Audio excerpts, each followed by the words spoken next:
अस्सलाम वालेकुम जी। Welcome back to my YouTube channel. Welcome back to another vlog. उम्मीद है सब लोग ठीक ठाक होंगे। और मैं जा रही हूँ आज हॉस्पिटल। मैं अक्सर आप लोगों को कहती रहती हूँ मेरे पेट में दर्द रहता है, मैं हॉस्पिटल जाती रहती हूँ, व्लॉग्स में आप लोगों को दिखाती रहती हूँ। खैर व्लॉग्स में तो कम ही दिखाती हूँ, मुझे बहुत ज़्यादा पेन होता है।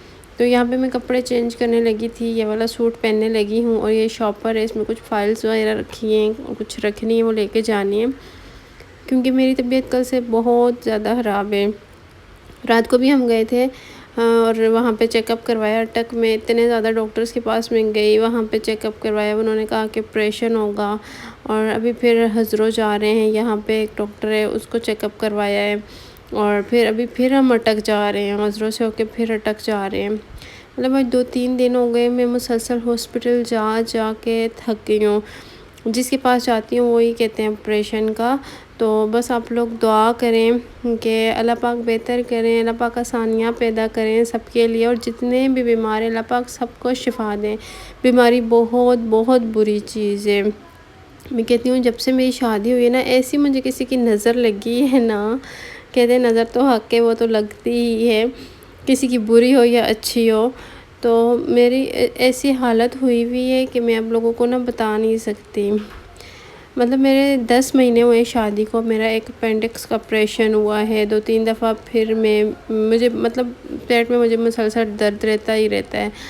एक दफ़ा मेरी छोटी सी सर्जरी भी हुई है और अभी फिर से ऑपरेशन। तो अभी ड्रिप लगी हुई है और यहाँ से मुझे नहीं आराम आ रहा था। यहाँ पे भी ना, ये जिस डॉक्टर के पास हम लोग आए थे तो इन्होंने मुझे ड्रिप लगाई, इंजेक्शन वगैरह लगाए। तो अभी देखते हैं, अगर इससे आराम आ जाता है तो ठीक है, नहीं तो फिर हम लोग कहीं और से दिखाते हैं। मुझे खुद समझ नहीं आती, मैं हस्बैंड से जैसे कहती हूँ मुझे इधर ले जाएं और दूसरे डॉक्टर के पास ले जाएं, शायद मैं ठीक हो जाऊँ, वो बेचारे ले जाते हैं। लेकिन अभी बस बिल्कुल ही ना ख़त्म हो गई थी मेरी हिम्मत। तो यहाँ पे मेरा उन्होंने ऑपरेशन किया और उसके बाद जी इधर तो मैं बेहोश थी, मुझे कोई होश ही नहीं था। तो मेरे हस्बैंड ने थोड़ा बहुत मेरा व्लॉग बनाया।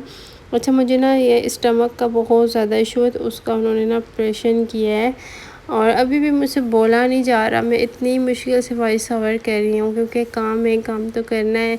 आप सबके इतने ज़्यादा मैसेजेस आ रहे थे, इतनी ज़्यादा दुआएं दे रहे हैं आप लोग, बहुत बहुत शुक्रिया। इंस्टा पे मैंने स्टोरी लगाई थी, तो बहुत शुक्रिया आप सबका, इतना ज़्यादा मुझसे प्यार करने के लिए, इतनी ज़्यादा दुआएं देने के लिए। और आप लोगों की दुआएं हैं जो शायद मैं अभी भी यहाँ तक ज़िंदा हूँ, क्योंकि मुझे खुद पे उम्मीद ही नहीं थी। कल तो मुझे इतना शदीद वाला दर्द था, मुझे ऐसा लग रहा था मेरा सांस निकल जाएगा, इतना शदीद था। तो यहाँ हम लोग फिर अभी हमें छुट्टी मिल गई थी, ये सेकंड डे का व्लॉग है। फिर छुट्टी हो गई थी तो अभी हम लोग जा रहे हैं घर, के नौला वगैरह लगा हुआ था। तो फिर डॉक्टर देखते हैं, अगर कोई इंजेक्शन वगैरह देंगे तो ये लगा रहेगा, अगर नहीं तो फिर इसको रिमूव कर देंगे। और क्योंकि फिर इसकी ज़रूरत नहीं है। कभी एक हाथ पे किनौला लगता है, कभी दूसरे हाथ पे, कभी दोनों पे, हाथों पे भी मुझे दर्द स्टार्ट हो गया है। अब तो इंजेक्शन, ड्रिप और पता नहीं क्या कुछ हो रहा है मेरे साथ। तो बस आप लोग मुझे दुआओं में याद रखिएगा, आप सबकी मुझे दुआओं की ना बहुत ज़्यादा ज़रूरत है। तो यहाँ पे फिर हस्बैंड ने मेडिसिन दी, तो उसमें ना नहीं था, इंजेक्शन नहीं थे। तो यहाँ पे उनसे कहा कि ये किनौला उतार दें, और मुझे इतना ज़्यादा इस दर्द हो रहा था जब वो रिमूव कर रही थी। तो यहाँ गेट के पास ही गाड़ी आ रही थी, गाड़ी में आने में देर थी, तो मुझसे खड़ा नहीं हुआ जा रहा था। तो मैंने कहा चले मैं यहाँ पे ना थोड़ी देर बैठ जाती हूँ जब तक कि गाड़ी यहाँ गेट के पास नहीं आती, क्योंकि मैं चल भी नहीं सकती। यहाँ तक गेट तक भी मैं बड़ी मुश्किल से चल के आई हूँ। तो कैनोला उन्होंने उतार दिया है और अभी बस गाड़ी आए तो हम लोग भी निकलते हैं। मैं सोच रही थी कि मैं गाड़ी में बैठ के घर तक जाऊँगी कैसे, क्योंकि बैठा तो मुझसे जाता ही नहीं है, दर्द होता है बहुत ज़्यादा अगर बैठती हूँ तो। और ज़ाहिर सी बात है फिर प्रेशर पड़ता है तो उससे ना बहुत ज़्यादा पेन स्टार्ट हो जाती है। तो यहाँ पे फिर मैं गाड़ी में ना बैठ के कह रही हूँ, मैं लेट के आई थी, पिल्लो वगैरह हम लेके गए थे साथ अपना ही। तो वो मुझे अम्मी थी और मेरी सास थी मेरे साथ। تو ان دونوں کے ساتھ ہی میں ہسبینڈ بھی تھے، ہسبینڈ آگے بیٹھے ہوئے تھے، وہ دونوں ایک سیٹ پہ بیٹھ گئی اور ایک پہ میں لیٹ گئی تھی، اور کھانا پینا میرا بالکل منع ہے۔ تو یہاں پہ گھر آ کے نا میں نے چائے لی اور اس کے ساتھ بریڈ گرم کر دی تھی امی نے، اور اس پہ دودھ اور انڈا لگا کے گرم کر دی تھی، کیونکہ ویسے مجھ سے کچھ بھی نہیں کھایا جا رہا تھا۔ انہوں نے منع بھی کیا تھا، میں نے صبح سے پانی تک نہیں پیا، نہ پانی پیا ہے نہ کچھ کھایا ہے، اور انہوں نے منع کیا تھا کہ صرف آپ نے پینا ہے، جوس بھی نہیں پینا، صرف پانی پینا ہے اور چائے پینی ہے بس، اس کے علاوہ آپ نے کچھ بھی نہیں کھانا پینا۔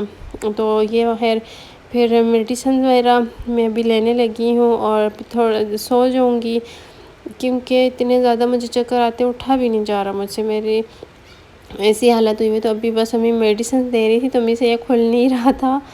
تو بس یہ تھا ولاگ میرا آج کا، میں نے سوچا آپ سب کو بھی بتا دوں، کیونکہ سب کے بہت زیادہ میسیجز آ رہے تھے کہ کیا ہوا ہے آپ کو، کیا ہوا ہے۔ میں نے کہا چھوٹا سا ولاگ بنا کے میں آپ لوگوں کو دکھا دیتی ہوں۔ تو انشاءاللہ زندگی رہی، اللہ پاک نے مزید زندگی دی تو پھر آپ سے ملاقات ہوگی، اور مجھے اپنی اسپیشل دعا میں یاد رکھا کریں۔ اللہ پاک سب کی زندگیوں میں آسانیاں پیدا کریں۔ جو جیسا نظر آ رہا ہوتا ہے نا وہ ویسا ہوتا نہیں ہے اس کی لائف میں، مطلب بہت کچھ چل رہا ہوتا ہے ہماری لائف میں۔ تو بس اپنا بہت سارا خیال رکھے گا، اور میری صحت کے لیے دعا کیجیے گا، اچھی زندگی کے لیے دعا کیجیے گا، اللہ پاک سب کو خوشیاں دیں۔ اور اسی کے ساتھ اپنے ولاگ کو بھی ادھر ہی میں اینڈ کروں گی۔ اب مجھے نہیں پتہ میں نیکسٹ ولاگ کب بناؤں گی، اور اسی وجہ سے میرے ولاگز بھی لیٹ ہو جاتے ہیں، کیونکہ میری طبیعت نہیں ٹھیک ہوتی، پھر مجھ سے ولاگ بنتے ہی نہیں، اتنا شدید درد ہوتا ہے نا کہ میں اٹھ بھی نہیں سکتی، تو اسی لیے ولاگز بھی میرے لیٹ ہو جاتے ہیں، اور اسی وجہ سے ویوز بھی کم ہو گئے ہیں، کیونکہ ولاگز پراپر نہیں بنا پا رہی میں۔ تو انشاءاللہ پھر ملاقات ہوگی، جب تک کے لیے اللہ حافظ۔